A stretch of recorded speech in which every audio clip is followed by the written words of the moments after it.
कार्तिक मास की कृष्ण पक्ष की चतुर्थी तिथि है, जिसे आमतौर पर करवा चौथ के रूप में पूरे भारत में बड़े ही जोर शोर से और धूमधाम से मनाया जाता है। आज के दिन सुहागिन महिलाओं द्वारा अपने पति की लंबी आयु के लिए निर्जला व्रत रखा जाता है। उनका ये उपवास शाम को चांद को अर्घ्य देने के बाद खुलता है। इसको लेकर आमतौर पर पत्नियां कई सप्ताह पहले से ही शॉपिंग करती रहती हैं और फिर व्रत को लेकर उत्सुकता भी उनमें खास नजर आती है। अब सवाल है कि आखिर इस त्योहार से जुड़ा कौन सा किस्सा मशहूर है और आखिर इस त्योहार से पतियों की लंबी उम्र कैसे हो सकती है। तो आज के इस वीडियो में हम इसी खास मुद्दों पर चर्चा करेंगे और जानेंगे कि आखिर कौन सा वो किस्सा जुड़ा हुआ है जो करवा चौथ के लिए। दरअसल पौराणिक कथाओं की मान्यता है कि वेद धर्मा ब्राह्मण की एक कन्या थी जिनका नाम था वीरवती, जो कि बहुत सुंदर और सुशील थी। उनके 7 भाई थे और इसी वजह से वो अपने भाइयों की काफी चहेती थी। कहा जाता है कि उनकी शादी एक सज्जन पुरुष से हुई थी। कार्तिक मास की चतुर्थी के दिन उसने करवा चौथ का व्रत रखा हुआ था, लेकिन बिना अन्न जल के उसकी हालत खराब हो गई, यानी उनकी तबीयत बिगड़ गई। वो चंद्रोदय के बाद ही जल ग्रहण कर सकती थी।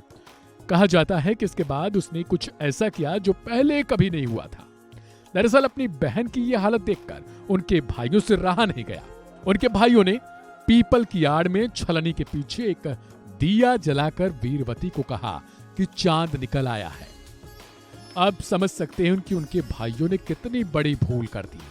अपने भाइयों की बात को वीरवती ने सच समझ लिया और उसे लगा कि वास्तव में चांद आ चुका है।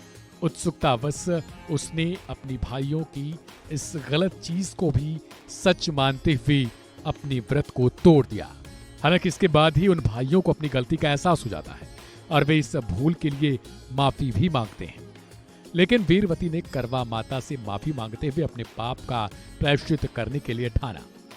कहते हैं कि वीरवती एक वीर महिला थी जिसने अपनी भूल को स्वीकारा और अपने भाइयों की हुई गलती को सुधारने के लिए मां करवा से माफी भी मांगी। वीरवती ने 12 महीने तक प्रत्येक चतुर्थी को व्रत रखा और अगले साल आने वाले करवा चौथ पर पूरे विधि विधान से पूजा अर्चना भी की।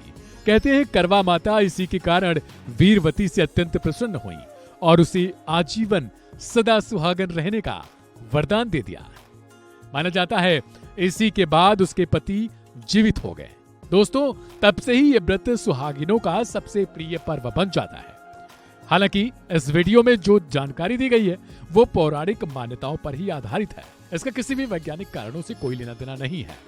ऐसे ये जानकारी कैसी लगी आपको वो कमेंट करके बताएं और अपने दोस्तों और मित्रों के साथ इस वीडियो को जरूर शेयर करें ताकि उन्हें भी करवा चौथ के बारे में पता चले। ऐसी ही और खबरों के लिए सब्सक्राइब करें वन इंडिया हिंदी।